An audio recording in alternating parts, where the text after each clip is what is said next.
My son Tommy's 13th birthday should have been a day of celebration. Instead, it became the first thread that would eventually unravel my entire life.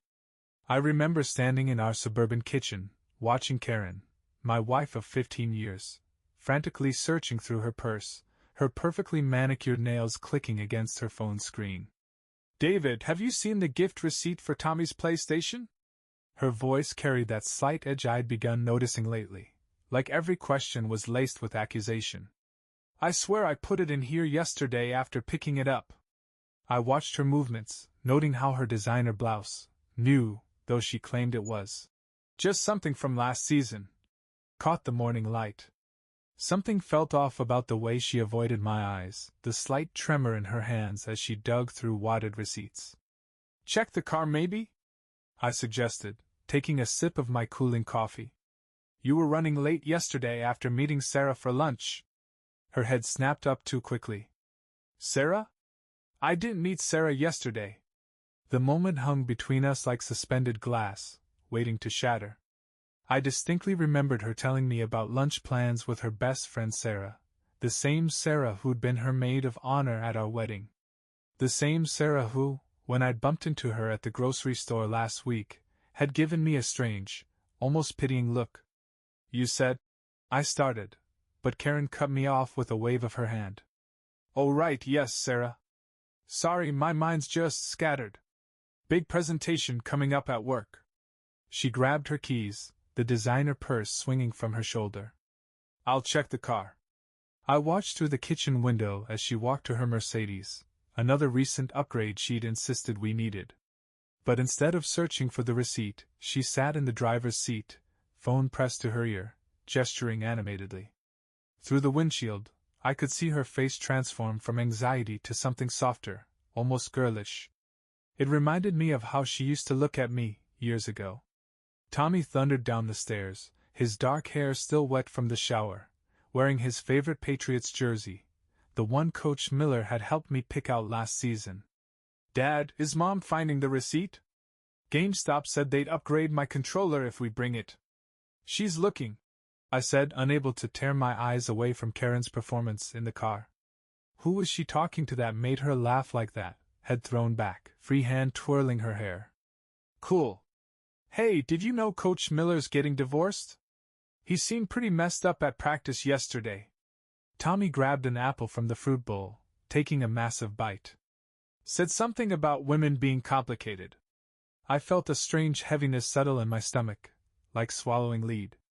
Karen chose that moment to return, empty-handed but somehow looking more composed, almost glowing.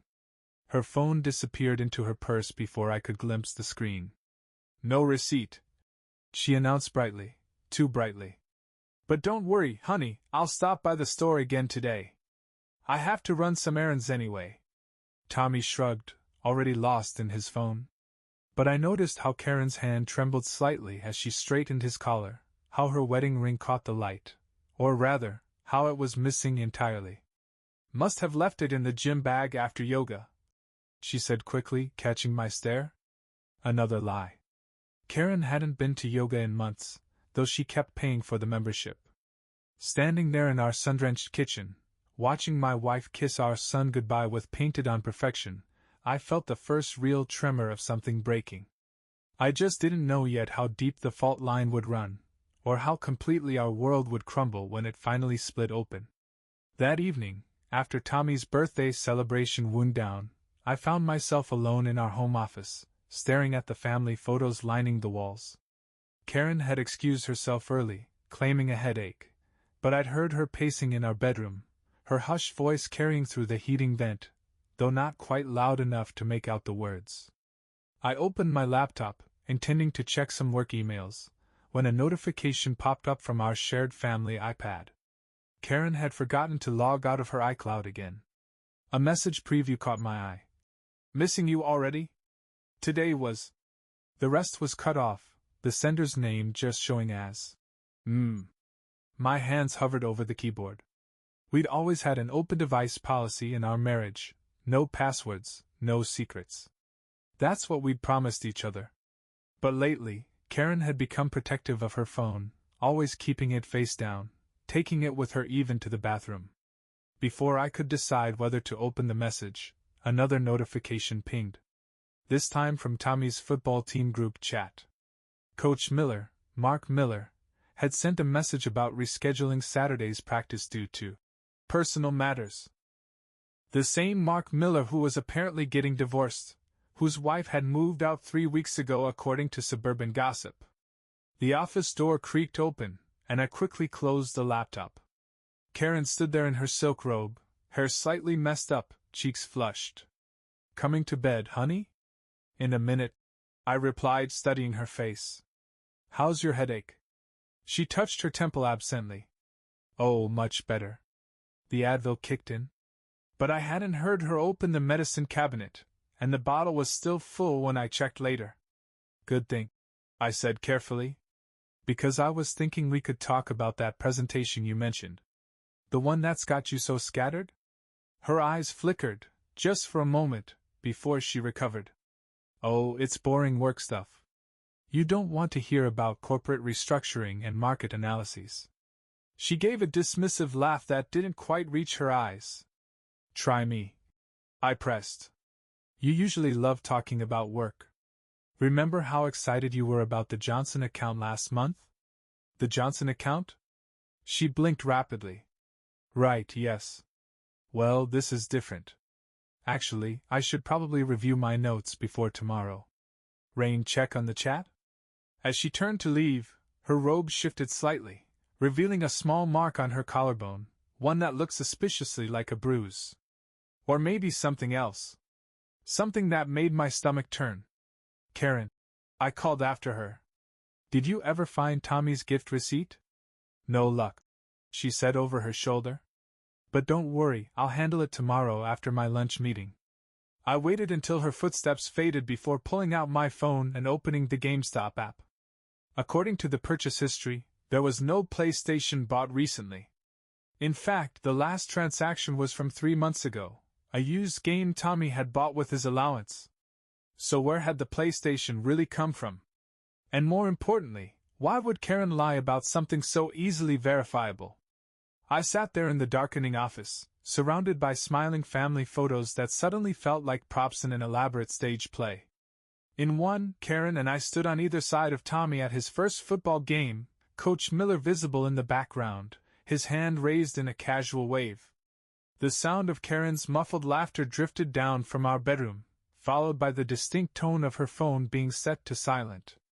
That night, I lay awake beside my wife of 15 years, listening to her steady breathing and wondering when exactly we'd started performing in different plays on the same stage. And more disturbingly, wondering if I was the only one who didn't know my lines.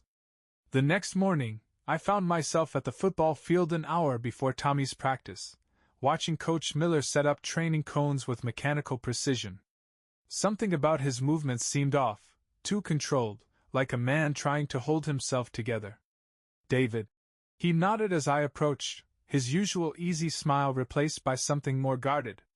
"Everything okay with Tommy?" "Yeah, he's fine. Actually, I wanted to talk man to man."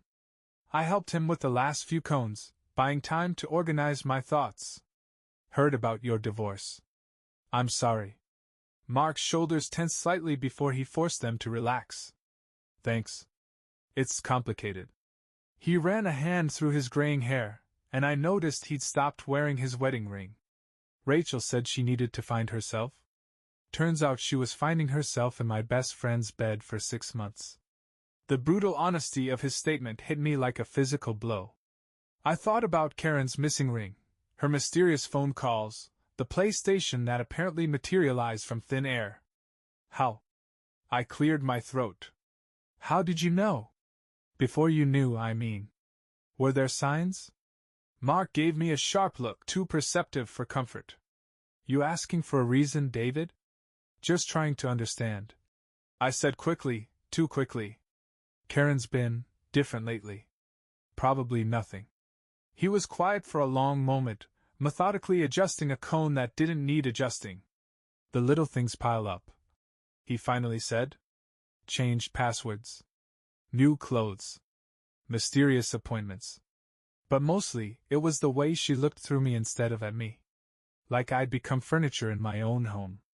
My mind flashed to Karen's distant eyes at breakfast, how she'd started dressing for ordinary errands like they were photo shoots. The way she'd snap to attention when her phone buzzed, but barely react when I touched her shoulder. "Listen," Mark said, his voice dropping lower as early arrivals began trickling onto the field. "Whatever's going on, don't ignore your gut. But don't jump to conclusions either. Sometimes." He paused, choosing his words carefully.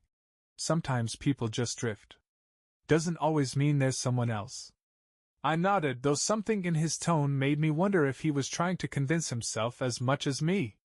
"Thanks, Mark. And hey, if you need to talk..." "Same to you."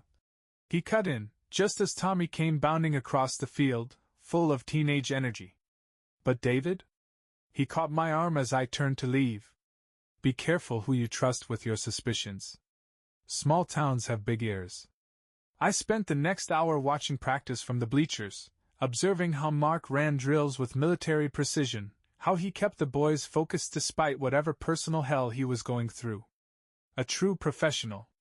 My phone buzzed, Karen asking if I could pick up dinner since she had to work late. Again. Third time this week. I typed back a quick, "Okay," and opened our shared calendar app. The lunch meeting she'd mentioned wasn't there. Neither was the big presentation she'd been so scattered about. As practice wrapped up, I watched Mark gather the equipment, his movements less robotic now, more defeated. He'd trusted his best friend, trusted his wife, and look where that got him. I glanced at my phone again, at Karen's message claiming work would keep her late. The same Karen who'd been too busy to attend Tommy's last 3 games, despite never missing one before. The same Karen who used to bring orange slices and water bottles for the whole team, chatting with the other moms while I helped Mark with equipment. Tommy jogged over, sweaty but grinning. "Dad, did you see that pass? Coach says I'm getting better." "You sure are, buddy." I managed, ruffling his hair. "Hey, why don't we surprise Mom with dinner from that new Italian place she's been wanting to try? The one by her office?" "Yeah." Tommy grabbed his bag, already heading for the car. I watched Mark lock up the equipment shed, his shoulders straight despite everything. Maybe he was right about being careful who I trusted. But as I drove toward Karen's office, I couldn't shake the feeling that I was about to discover something I couldn't unknow. The question was I ready for whatever truth waited at the end of this particular road? The Italian restaurant's warm lights spilled onto the darkening sidewalk as Tommy and I pulled into the parking lot of Karen's office building. The same building where she'd worked for the past decade, its familiar glass facade now somehow more imposing in the evening shadows. "Maybe we should call first," Tommy suggested, but I was already heading for the entrance, takeout bags in hand. The security guard, Bill, who'd known me for years, looked up from his crossword puzzle with an odd expression. "Evening, David," he said carefully. "Looking for Karen? Thought we'd surprise her with dinner. She's working late tonight." Bill's weathered face did something complicated. "Karen? I haven't seen her come in today at all. Actually." He hesitated, checking his log. "She hasn't badged in since Tuesday afternoon." The marinara sauce suddenly smelled sickly sweet, cloying. There must be some mistake. She had a big presentation today. She's been stressed about it all week. "No presentation scheduled," Bill said quietly. "Whole floor's pretty quiet this week. Budget meetings downtown, from what I heard." Tommy was absorbed in his phone, thankfully missing the way my hands had started shaking. "Dad, Mom just texted. Says she's stuck in traffic but heading home now. Can we eat? I'm starving." I forced my voice to stay steady. "Sure, buddy. Let's head back." To Bill, I managed a weak smile. Must have gotten my wires crossed. Thanks anyway. The drive home was a blur. Tommy chatted about football plays and video game strategies while I nodded mechanically, my mind racing. Karen's car was already in the driveway when we arrived, and she met us at the door in workout clothes, hair slightly damp. "Oh, you brought Vincenzo's," she exclaimed, kissing Tommy's forehead. I was just about to order something after my gym session. The presentation got cancelled last minute, so I thought I'd squeeze in a workout. At your office gym? I asked casually, setting the bags on the counter. No, the new place by the mall. Much better equipment. She began unpacking the food, her movements too precise. I've been meaning to tell you about it. Great classes. I watched her serve Tommy's favorite chicken parm, noting how her designer gym outfit still had crisp creases from the store. The price tag was barely hidden under the collar. How's the new trainer working out? I asked, knowing full well she'd never mentioned a trainer before. She didn't miss a beat. Amazing. Really helping with my form. Later that night, after Tommy was in bed, I sat in my home office again, staring at the phone number for Karen's gym on their website. My finger hovered over the call button. One quick question about membership rates would reveal whether she was actually a member. But something stopped me. Maybe it was Mark's warning about being careful. Maybe it was the fear of what I might discover. Or maybe it was the sound of Karen in our bathroom, humming quietly as she went through her nighttime routine, a familiar melody that suddenly felt like a stranger's song. I opened my laptop instead, intending to lose myself in work emails. A notification popped up. Tommy had shared photos from his game last weekend to our family cloud. I clicked through them absently until one made me freeze. It was a group shot of the team with their parents. Karen wasn't there, she'd claimed a migraine that day. But in the background, partially cut off, was a woman's figure walking toward the parking lot. A woman in the same designer gym outfit Karen was wearing tonight, back when it still had its tags. The timestamp on the photo read 2:14 p.m. The exact time Karen had texted me about being stuck in a budget meeting downtown. I closed the laptop slowly, feeling like I was handling a bomb. The humming from the bathroom had stopped, replaced by the soft murmur of Karen's voice. Another late-night phone call she thought I couldn't hear. Tomorrow, I decided, I would start keeping a journal. Times, dates, inconsistencies. Not because I was ready to know the truth, but because I was becoming increasingly afraid of living with the lies. In our bedroom, Karen's new gym bag sat in the corner, a receipt for Vincenzo's, dated 3 days ago, peeking out of the side pocket. I turned off the office light and stood in the darkness, wondering how many more pieces of evidence I would find before the whole puzzle revealed itself. And wondering if I was ready to see the complete picture when it did. That Friday, while organizing the recycling bin, another chore Karen had gradually abandoned, I found a crumpled receipt that made my blood run cold. It was from La Maison, the most expensive French restaurant in town. Date, last Wednesday. Time, 1:30 p.m. 2 lunch specials, a bottle of wine. The same Wednesday Karen had texted about being stuck in depositions all afternoon. I smoothed the paper with trembling hands, remembering how she'd come home that evening smelling of mint gum and wearing a different blouse than she'd left in that morning. Spilled coffee, she'd explained breezily, avoiding my eyes. Thankfully had a spare in my office. The receipt felt like it was burning my fingers. $240 for lunch, paid in cash. Karen never carried cash, said it was outdated. Yet lately I'd noticed large withdrawals from our joint account, always explained away as gift shopping or salon appointments. My phone buzzed, a message from Mark asking if I could help with equipment inventory before tomorrow's game. I needed the distraction. At the field, Mark was different today, agitated, distracted. He kept checking his phone, his face darkening each time. Everything okay? I asked, helping him sort through practice jerseys. He shoved his phone in his pocket. Rachel's lawyer. Apparently, she's asking for the beach house. The one my grandfather left me. His laugh was hollow. Says she needs space to heal. That's rough. I managed, thinking of Karen's recent interest in our vacation property up north. She'd been asking about refinancing options, claiming she wanted to invest in our future.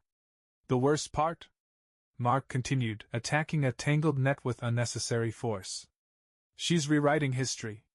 telling friends I was emotionally unavailable, that I drove her to it. Like somehow her choices are my fault. His words hit uncomfortably close to home. Karen had been making similar comments lately, subtle jabs about how I work too much, or never surprised her anymore. Yet when I tried planning date nights, she was always too busy, too tired, too something. Found this in Tommy's old jersey, Mark said suddenly, holding up a folded piece of paper. Must have been there a while. It was a photo from last season's championship game. The whole team, parents, coaches, one big happy football family. Karen stood next to me, her smile radiant, genuine. Coach Miller was on the other side, giving Tommy a proud pat on the shoulder. We all looked so connected. Keep it, Mark said, noticing my expression. Remind yourself what's real. Later that night, I sat in my car outside our house, watching Karen move around the kitchen through the windows. She was cooking, something she hadn't done in months, wearing a new dress I didn't recognize. Her phone lay face up on the counter for once, and she kept glancing at it while stirring something that filled the house with an unfamiliar aroma. Tommy burst out the front door, nearly making me jump. Dad! Mom's making coco vin! She said she learned it from a cooking video. Coco vin. The same dish that was on La Maison's Wednesday lunch special. I followed my son inside, where Karen greeted me with a kiss that felt rehearsed. Thought I'd try something new, she said brightly. Break out of our routine. I watched her pour wine into the sauce, her movements practiced, confident, like she'd made this dish before. Recently. Smells amazing, I said, noting how she'd set the table with our best china. Special occasion? Can't a wife cook for her family? She laughed, but there was an edge to it. Though actually, I was thinking we should have Mark over for dinner soon. Support him through the divorce, you know? The wine bottle trembled slightly in her hand as she set it down. The label matched the one from the crumpled receipt. Sure, I replied, my voice surprisingly steady. I'm sure he'd appreciate that. That night, I lay awake listening to Karen's measured breathing, remembering Mark's words about rewritten history. On her nightstand, her phone lit up silently. A text preview flashed briefly. Lunch was perfect. Next wed? I closed my eyes, adding another piece to the growing puzzle I wasn't ready to solve. Not yet. Rain drummed against the kitchen windows as I stared at my laptop screen, pretending to work while actually watching Karen pace the living room, phone pressed to her ear. She thought I couldn't hear her conversation over the storm, but the heating vent carried fragments upward to my home office. It's complicated, she was saying, voice low. I can't just. No, you don't understand. There's Tommy to consider. My fingers hovered over the keyboard, typing nonsense to maintain the illusion of productivity. Through the floor vent, Karen's voice grew more agitated. Of course I care. How can you even? No, I'm not choosing. Listen, we need to be smart about this. Thunder cracked outside, making me jump. The storm had been brewing all day, much like the tension in our house. Karen had been on edge since breakfast, when Tommy innocently mentioned seeing her car at the mall yesterday, the same time she'd claimed to be in a client meeting downtown. It was probably someone else's car, honey. She'd said quickly, too quickly. Lots of people have silver Mercedes. But Tommy had been specific. It had your butterfly charm on the mirror, Mom. I wanted to say hi, but you were walking the other way with some lady. Was it Aunt Sarah? Karen had dropped her coffee mug, ceramic shards scattering across our kitchen floor like the pieces of truth I'd been collecting. Now, watching her through the office door crack, I noticed how she kept touching her neck, a nervous habit she'd developed recently. Her wedding ring caught the lightning flash, and something cold settled in my stomach. It wasn't her original ring. The diamond was slightly larger, the band a different shade of gold. When had she replaced it? Why? I need more time. She was saying now, voice barely a whisper. Please, just give me until after Tommy's championship game.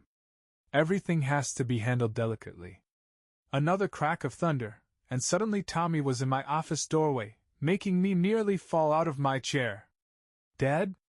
Can you help me with my history project? It's about family trees. Karen appeared behind him, phone nowhere in sight, face composed but slightly flushed. I can help, sweetie. I'm great with genealogy. Actually, Tommy grinned. I want Dad's help. Coach Miller said some cool stuff about ancestry at practice, and Dad always tells better stories. Something flickered across Karen's face, too quick to catch. Oh? What did Coach Miller say? Just stuff about how families are complicated. Tommy shrugged. Like his grandparents immigrating here with just $20 and building everything from scratch. Hey Dad, did your parents ever tell you stories like that? I watched Karen's knuckles whiten around the doorframe. I should start dinner, she said abruptly. You two work on the project. Later, after Tommy was asleep, I found Karen in our bedroom, staring at her phone. She jumped when I entered, quickly locking the screen. Just checking weather updates, she said, though the storm had passed hours ago. Hey, I was thinking, maybe we should plan a family vacation? After Tommy's championship game? We could go to that beach resort you've always wanted to try. I thought about the conversation I'd overheard. About needing time until after the championship game. About handling things delicately. Sure, I said, watching her face carefully. We could invite Mark along. Help take his mind off the divorce. The phone slipped from her fingers, clattering to the floor. In the brief moment before she snatched it up, I saw a text preview. We need to talk about what happened at the M. Screen cracked. She muttered, shoving the phone under her pillow. I should get a new case. That night, I added another entry to my growing journal of inconsistencies. But for the first time, I wondered if I was ready for where this trail of breadcrumbs might lead. In the dark, Karen's breathing seemed too measured, too conscious. Like she too was lying awake, guarding secrets that threatened to spill out with every thunderclap. Sunday morning brought a heavy fog that matched my state of mind. I was organizing old photo albums. Karen used to love documenting every moment of our lives, but lately, she'd stopped updating them. The last family photo was from 6 months ago. As I flipped through the pages, something caught my attention. A photo was missing from Tommy's last birthday party, leaving behind that subtle rectangular discoloration on the page. I remembered that photo clearly. It had captured all of us together with the football team. Karen standing next to me, Tommy proudly holding his trophy, Coach Miller with his arm around his then-wife Rachel.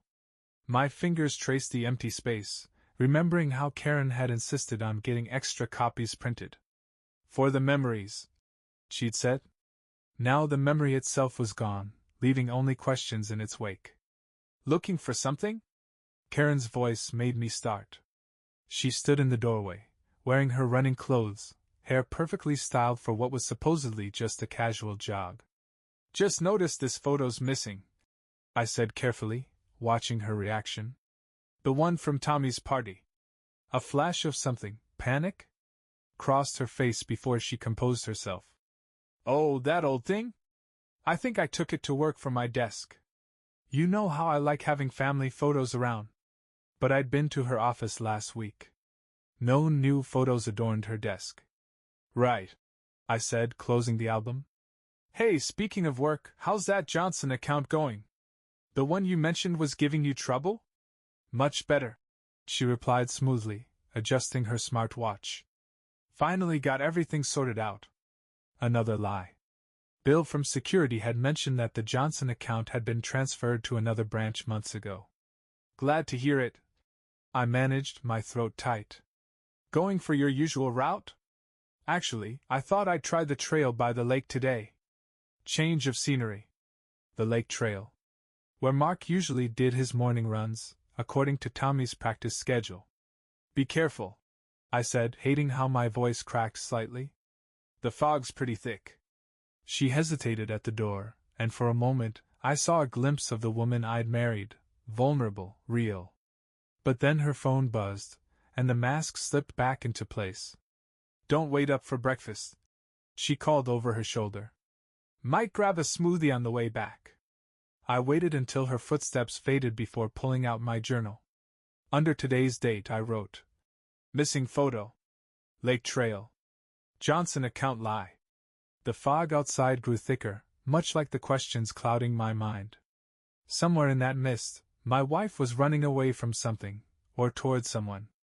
And I was still here, surrounded by memories that felt increasingly like fiction. Tommy's voice drifted up from downstairs. "Dad!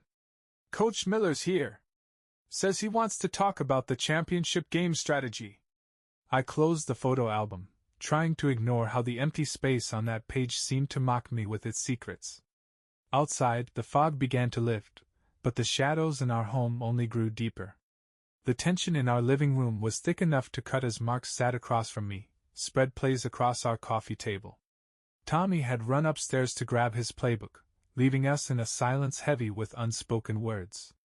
"David," Mark began, his voice unusually hesitant, "there's something you should—" The front door opened, cutting him off. Karen stood there, flushed from her run, hair somehow still perfect despite the moisture in the air. She froze for a split second upon seeing Mark, her hand tightening on her water bottle. "Mark! I didn't expect. I mean, what a nice surprise." Her voice was pitched slightly higher than normal, that fake cheerfulness I'd grown to dread. "Discussing championship strategies?" I watched as she moved through our living room, noting how she deliberately kept the coffee table between herself and Mark. Karen's reaction was immediate, a flash of panic, quickly masked. "Must have been someone else's. Lots of silver Mercedes in this town." The same excuse she'd used about them all. Tommy bounded back downstairs, breaking the suffocating tension. "Found it!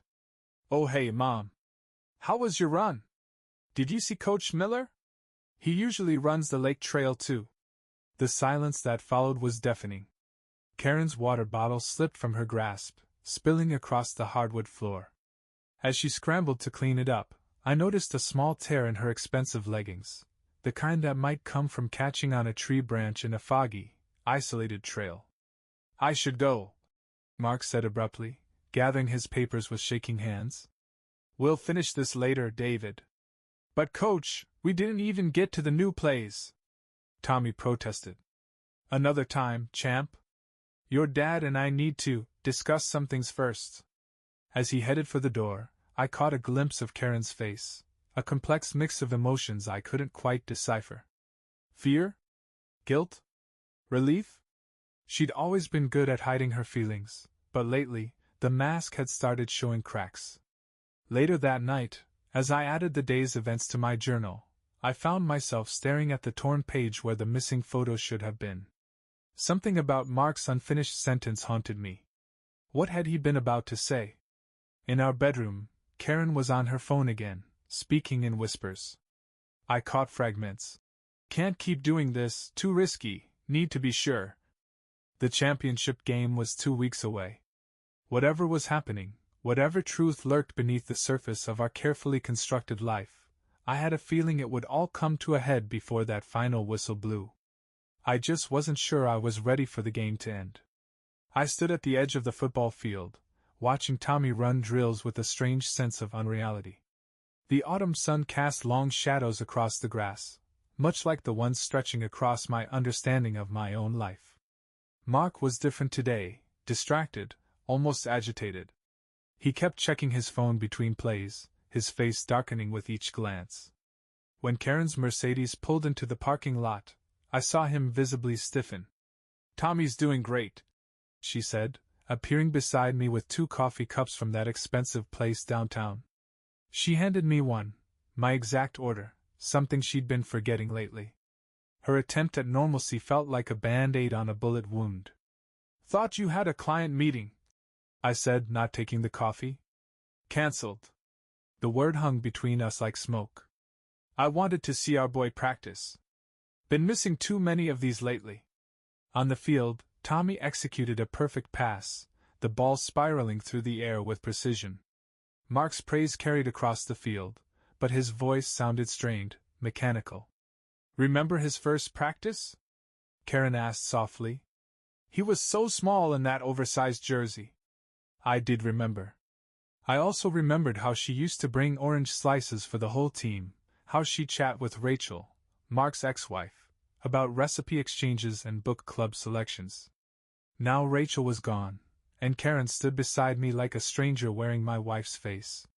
"The team's having a dinner this Friday," she said, fiddling with her new ring, "to discuss championship strategies. I thought maybe we could host?" My coffee cup crumpled slightly in my grip. "At our house. Why not? We haven't entertained in ages." Her voice was light, but her knuckles had gone white around her cup. "Mark could help you set up the projector for the play reviews." Before I could respond, Tommy jogged over, sweaty and grinning. "Mom! You came!"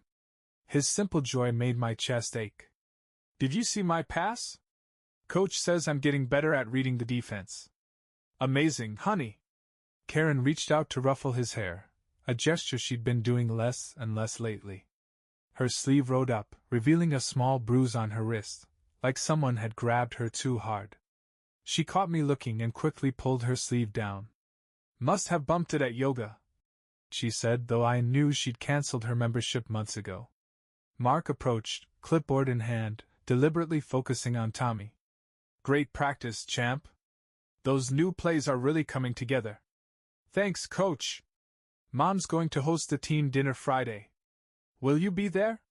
Something passed between Karen and Mark, a look so quick I might have imagined it.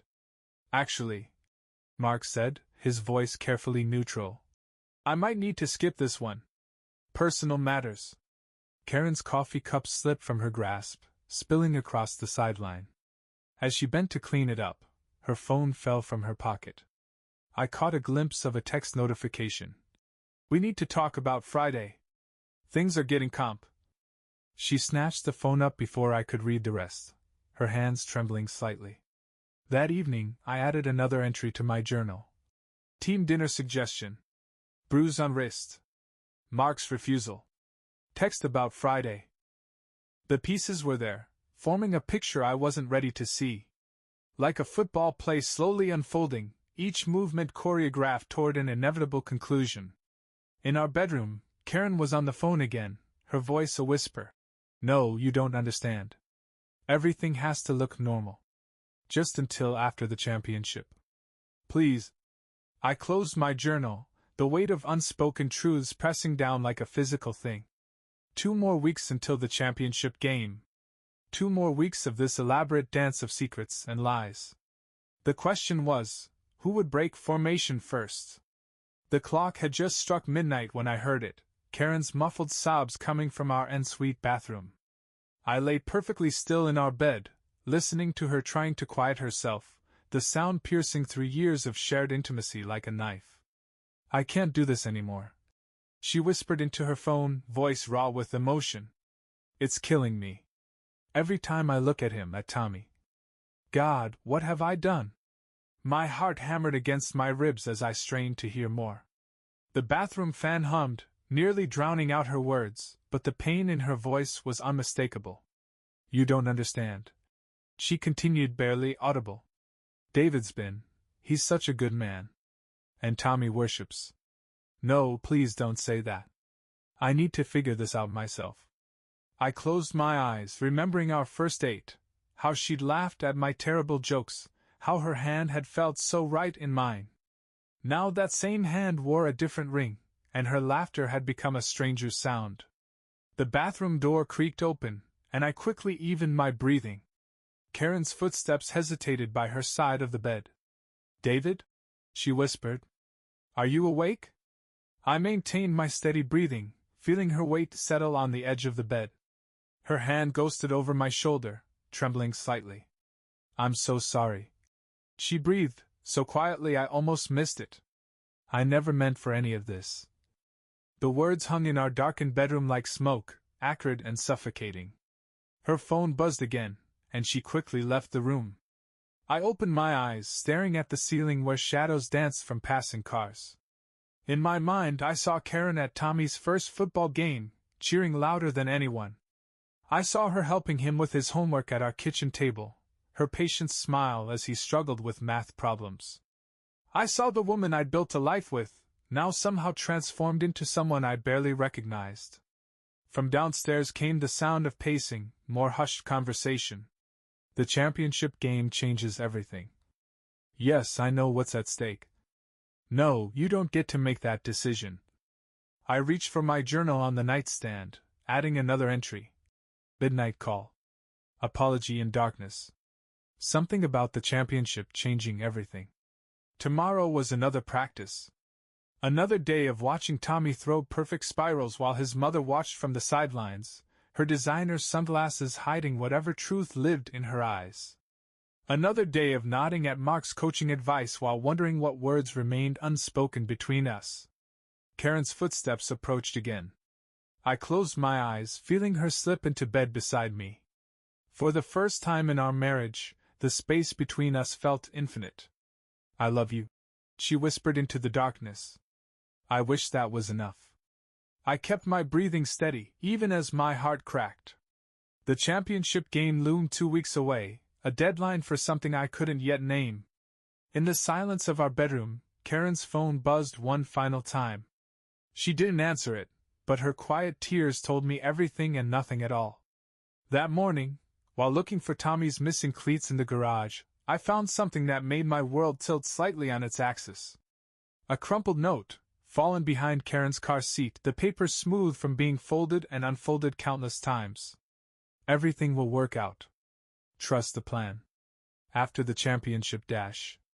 The rest was torn off, but Karen's elegant handwriting was unmistakable. The same handwriting that used to leave loving notes in my lunch bag, now crafting cryptic messages about plans and championships. I stood in our garage, surrounded by the artifacts of our shared life, Tommy's old bikes, Karen's forgotten tennis racket, boxes of Christmas decorations we used to put up together. The morning sun filtered through the dusty windows, casting strange shadows on familiar things. Dad? Tommy's voice made me jump, the note disappearing into my pocket. Found my cleats. They were under my bed the whole time. He stood in the doorway, so innocent in his football jersey, unaware of how his world might be about to change. Behind him, Karen appeared, already dressed for work in a suit I'd never seen before. Honey, can you drive Tommy to practice? She asked, not quite meeting my eyes. I have an early meeting. Another meeting? Tommy frowned. Mom, you promised to watch me practice the new plays today. Something flickered across Karen's face, pain, guilt, fear? I know, baby. I'm sorry. I'll make it up to you. As she kissed his forehead, I noticed her hands shaking slightly. The note in my pocket felt like it was burning through the fabric. Actually, I said carefully, why don't we all go? The meeting can wait. Karen's head snapped up. David, I can't. This is important. More important than Tommy's practice? 2 weeks before the championship? The words hung between us like drawn weapons. Tommy looked between us, confusion clouding his young face. Of course not, Karen said finally, her voice tight. Let me make some calls. She retreated to her car, phone already pressed to her ear. Through the window, I watched her gesture animatedly, her face cycling through emotions too complex to name. At practice, Karen sat beside me on the bleachers, maintaining a careful distance. On the field, Mark ran the boys through their plays, his voice carrying across the autumn air. Every so often, his eyes would drift toward us, then quickly away. He's really improved, Karen said softly, watching Tommy execute a perfect pass. Mark's been so good for him. The name, Mark, not Coach Miller, slipped out naturally, intimately. She caught herself too late, her hands twisting in her lap. Yes, I agreed, feeling the note crinkle in my pocket. Mark's been good for a lot of things lately. Her phone buzzed. She glanced at it, then quickly turned it face down. But not before I caught a glimpse of the message preview. We can't keep doing this. The guilt is dash. I should go, she said abruptly, gathering her things. That meeting. I watched her hurry across the field, her heels sinking slightly into the soft grass. Mark's whistle blew, sharp and commanding, but for a moment, his eyes followed her retreat. The note in my pocket felt heavier with each passing second. Everything will work out. Trust the plan. After the championship dash. After the championship, what? The evening air grew heavy with approaching rain as I sat in our living room, the note from the garage spread flat on my desk. Karen's handwriting blurred before my eyes. Everything will work out. Trust the plan. After the championship dash. The sound of her car pulling into the driveway made me quickly fold the paper away. She entered wearing a different outfit than she'd had on at practice, another designer piece I'd never seen before. Her makeup had been refreshed, but couldn't quite hide the redness around her eyes. Tommy's staying at Jake's house for their project, she said, hovering in the doorway like a stranger. I thought maybe we could talk. The word talk hung between us, loaded with 15 years of shared history and countless recent lies. Outside, thunder rumbled, a low, warning sound. About what? I asked, watching her hands fidget with her new ring. About your meeting that wasn't really a meeting? About the note I found in the garage? Or about why you can't look me in the eye anymore? She flinched, color draining from her face. David, don't. I cut her off, surprising us both with the rawness in my voice. Just don't lie. Not again. Rain began to fall, pattering against windows that had witnessed happier conversations. Karen took a step forward, then stopped, as if hitting an invisible wall. Everything's falling apart, she whispered, more to herself than to me. I never meant. God, David, you have to believe I never meant for any of this. Meant for what? I stood, my hands shaking. What exactly are you planning that has to wait until after the championship? What's so important that you've turned our life into some kind of performance? Lightning flashed, illuminating tears on her cheeks. Her phone buzzed in her pocket, that endless, maddening buzzing that had become the soundtrack to our disintegrating marriage. She didn't reach for it this time. I'm trapped, she said finally, her voice breaking. Every choice I make hurts someone. Every day I wake up knowing I'm destroying something precious, but I can't. I can't stop. Can't stop what? The question came out as a plea. She looked at me then, really looked at me, for the first time in months. In her eyes I saw a storm of emotions, guilt, fear, desperation, and something else. Something that looked terrifyingly like resolve. After the championship, she began, then stopped as her phone buzzed again. This time, she pulled it out, staring at the screen with a mix of longing and dread. You should get that, I said quietly. Wouldn't want to keep them waiting. She shook her head, tears falling freely now. David, please. I know you think you understand what's happening, but you don't. It's more complicated than. Then what? Then lying to your husband? Then sneaking around? Then writing secret notes about plans and championships? My voice rose with each question, years of trust crumbling like sand. Thunder crashed overhead, making her jump. In that moment, she looked so much like the young woman I'd fallen in love with, vulnerable, real, human. But then her phone buzzed again, and the mask slipped back into place. I have to go, she whispered. I'm sorry. I'm so sorry. I watched her hurry back into the rain, her figure blurring through the window. In my pocket, the note crinkled, a paper reminder of how easily promises could be folded, unfolded, and ultimately torn apart. The championship game was a week away. Whatever truth waited on the other side of that whistle, I was beginning to realize it would change everything. In the growing darkness, I opened my journal one last time. The storm breaks. But the truth still waits. The championship game arrived under steel-gray skies, the air electric with anticipation. I stood at the edge of the field, watching Tommy warm up with his teammates, his movements confident and strong. Karen hadn't come home last night. Emergency work retreat, she texted. Another lie to add to the growing collection. The bleachers filled slowly with excited parents and students, their chatter a dull roar in my ears. I noticed Mark pacing the sidelines, his clipboard untouched, his eyes scanning the parking lot every few minutes. When Karen's Mercedes finally pulled in, I saw him freeze mid-stride. She emerged wearing a cream-colored dress I'd never seen before, her hair styled differently, something almost defiant in her posture. As she made her way toward the bleachers, I caught the glint of hotel key cards falling from her purse. 2 key cards. The Riverside Hotel's distinctive blue and gold logo unmistakable. Time seemed to slow as I bent to pick them up. Room 317. Yesterday's date stamped clearly on both. David. Her voice cracked behind me. I can explain. I turned, the keycards burning in my palm. Explain what, Karen? How you needed an emergency work retreat at a hotel 10 minutes from our house? How you needed 2 keycards for one person? Her face crumpled. Please, not here. Not now. Tommy's about to. To what? Play the biggest game of his life while his mother sneaks around with his football coach? The words escaped before I could stop them, hanging in the air like poison. On the field, Tommy was looking our way, his young face confused by the tension he could surely sense. It wasn't supposed to happen, Karen whispered, tears streaming down her face. Mark and I, it just... God, David, I never meant to hurt you. The truth, finally spoken, felt like a physical blow.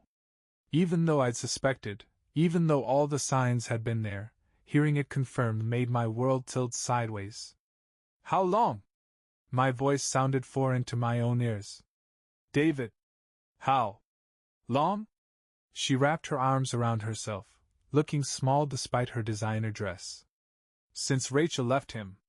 He was so broken, and I was just trying to help, to be a friend.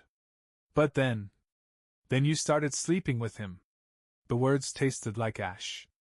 While our son looked up to him. While I trusted both of you. On the field, the whistle blew, the championship game about to begin. Tommy was scanning the crowd for us, his jersey number glinting under the stadium lights. I'm leaving him, Karen blurted out. That's what last night was about. I told Mark I couldn't, that Tommy deserves better. That you deserve better. The crowd cheered as our son took his position, unaware that his world was imploding on the sidelines. Mark stood rigid, his eyes locked on Karen, something desperate in his stance.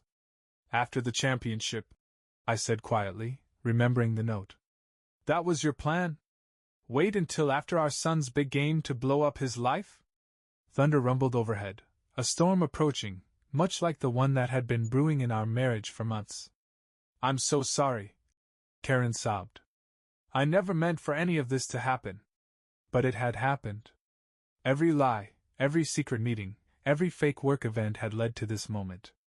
Our son was about to play the game of his life, while his family crumbled on the sidelines. The first drops of rain began to fall as Tommy threw his first pass of the game, perfect, straight, and true. Unlike everything else in his life that was about to change forever. The rain fell steadily now as I watched Tommy play the game of his life, each perfect pass a knife to my heart. On the sidelines, Mark called plays with mechanical precision, his usual enthusiasm replaced by something hollow. Karen sat 3 rows away, her cream dress darkening with rain, mascara running in black rivers down her cheeks.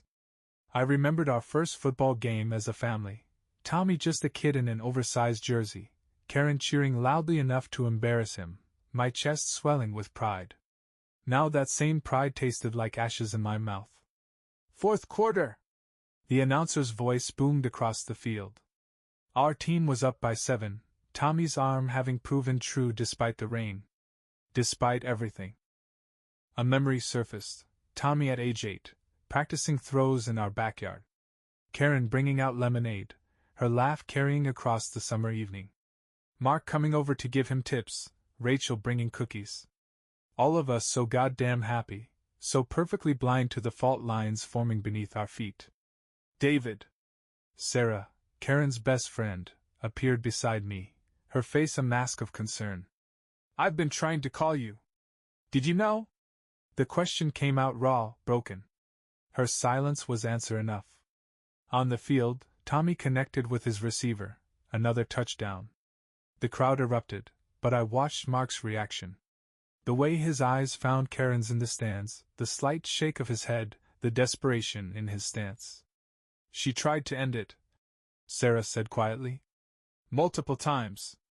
But Mark, he threatened to tell Tommy himself if she left him. Said he'd make sure your son knew exactly why his family fell apart. The pieces clicked into place. Karen's late-night tears, her cryptic phone conversations, the note about waiting until after the championship. She'd been trapped in a web of her own making, but the spider had turned predator. Last night wasn't a work retreat, Sarah continued, her voice barely audible over the crowd. She went to tell Mark it was over for good. That's when he... She gestured to Karen's wrist, where the sleeve of her dress had ridden up to reveal darker bruises than before. Thunder cracked overhead as the final minutes ticked down. Tommy threw one last perfect spiral as the buzzer sounded. Victory. The crowd surged forward, but I stood frozen, watching my son search the stands for his family's faces. Karen rose, her dress clinging to her like a shroud. Mark started toward her, but I was already moving, placing myself between them. Stay away from my wife, I said quietly, feeling Tommy's eyes on us from the field. Stay away from my family. David, you don't understand. Mark started, but I cut him off. I understand enough. I understand that you used my son's love for football to manipulate his mother. I understand that you threatened my family to keep your dirty secret. My voice dropped lower. And I understand that if you ever come near Karen or Tommy again, I'll make sure everyone knows exactly what kind of man you really are. The rain poured harder as Tommy ran toward us, his championship medal glinting against his jersey. Karen's sob caught in her throat as he wrapped his arms around her, then me, his joy untainted by the storm of adult betrayals swirling around him.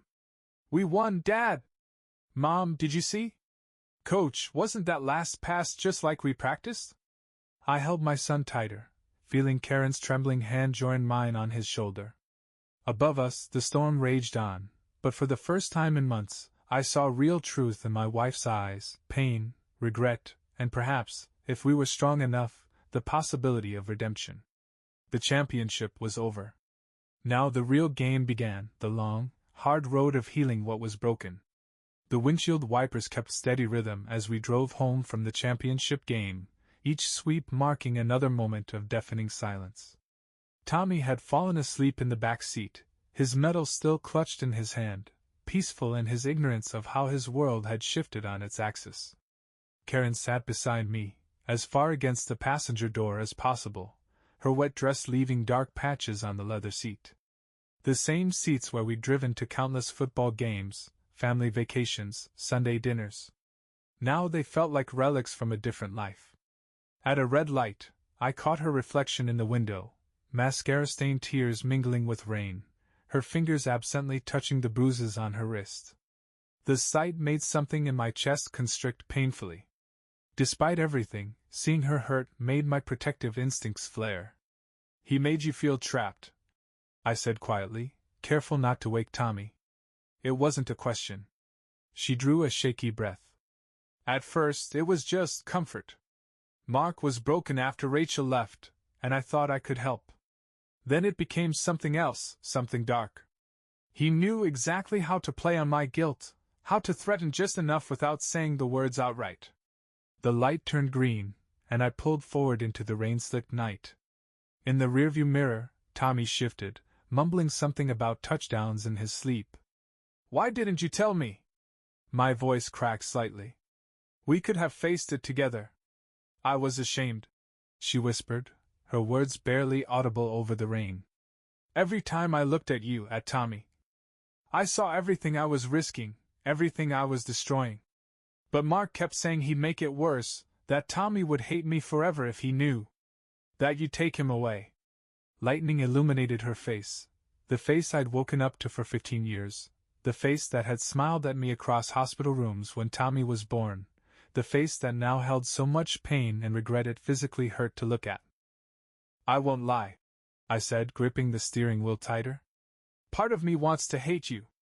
Part of me wants to drop you off at a hotel and tell Tommy you abandoned us. Make you feel as betrayed as I do. She flinched, but I continued. But a bigger part remembers the woman who sat through every Little League game cheering until she lost her voice. The woman who nursed Tommy through chicken pox and taught him to ride a bike. The woman I promised to love through better or worse. The rain intensified as we turned onto our street. Our house loomed ahead, dark, waiting, full of memories both beautiful and poisoned. I don't deserve another chance, Karen said, her voice small. No, I agreed, putting the car in park. But Tommy deserves his mother. And maybe we deserve the chance to remember why we chose each other in the first place. In the back seat, our son stirred, his championship medal catching the streetlight. Tomorrow would bring hard conversations, harder decisions. But tonight, in the rain-soaked darkness of our driveway, I reached across the center console and took my wife's trembling hand. Sometimes love means fighting through the storm, even when you're not sure what waits on the other side.